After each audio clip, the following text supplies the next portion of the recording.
Hey, Daily Dosers, this is Pastor Larry here. And this last weekend, I had the privilege of teaching from the book of Acts, the incredible story of the early church facing some great financial needs, many of the people in the church, and yet the grace of God being so powerful that no one had a need among them. But anytime you talk about what the Bible has to say, Old Testament, New Testament, Jesus' teaching, anytime you talk about what it has to say about money, you are only scratching the surface because there is so much that the Bible actually says about that. And so what I wanted to do is take today and tomorrow and look at a couple of things we just flat out didn't have the time to deal with. When Paul wrote a letter to a guy named Timothy he'd left behind in the region of Ephesus to set in order the various house churches that were there, he gave him a list of things to make sure everybody knew. And guess what? Finances was a part of it. So today I want to point out what he had to say to those who were struggling financially, and tomorrow we'll take a look at what he had to say to those who were rather well off. But to those who were struggling financially, he says this: you need to remind them that godliness with contentment is where great gain is found. For we brought nothing into this world, and we can't take anything out of it. If we have food and clothing, we need to be content, able to cope with that.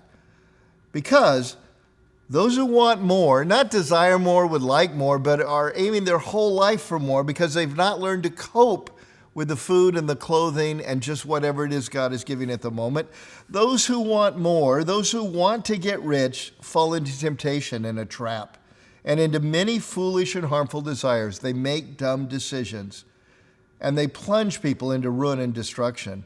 For the love of money, not money, but the love of it, when it's the compass of my life, when it's where I think I'm going to find security, when it's where I think I'm going to find value in the eyes of others or myself, is a root of all kinds of evil. And some people, when they become eager for money, have actually wandered away from the faith. Now, what are you and I to do when we find ourselves in difficult times like many of us are in right now? Many of you have lost a portion of your pay, or you've lost your job. Many of you that have saved up for a long time have seen a huge portion of your stocks or your investments or your retirement just go right down the toilet. When that happens, how are we to respond? Because it's easy to talk about being generous and helping people out when we feel in abundance. But what about when we feel as if all we've got, frankly, are the food and clothing we have? Well, it's that point that we need to fan the flame of generosity, frankly, like never before. Why? Because if we let it go out, what we will end up with is the embers of stinginess, of greed, and the love of money. So I want to share just a little story from a previous time in my life where we really hit a financial wall. It was 08, 09, like many. Nancy and I found in one of those years our net worth disappearing almost, I think it was 54%. Now, this is not a young guy. This is a guy who had saved up for many, many years looking towards retirement and all that. And then boom, most of it was gone. And I was thankful at that point for some mentors in my life who long ago had taught me the principle of the tougher it is, the more important it is to fan those flames of generosity. So though we could not do what we used to do in terms of the things we enjoyed in life and the things we did, we could no longer be as generous as we had been towards ministries. We could no longer just frankly bless people in the way we had in the past.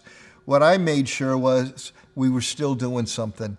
You see, every time I went out to a restaurant, if a tip was to be X, I could do X plus Y and bring a special little extra bit of blessing into the waiter or waitress's life. I could look around for all kinds of opportunities and say, you know what, how can I do a little so I don't let this heart of generosity wither away because there's not an abundance of possessions over here? And that's what I encourage many of you to do today. You're scared. You're struggling. Things aren't going like they should be. Well, you can't do what you could if things were different, but you can make sure you don't let the love of money cause you to wander away from the heart of generosity, which is part of what God has called us to do and be.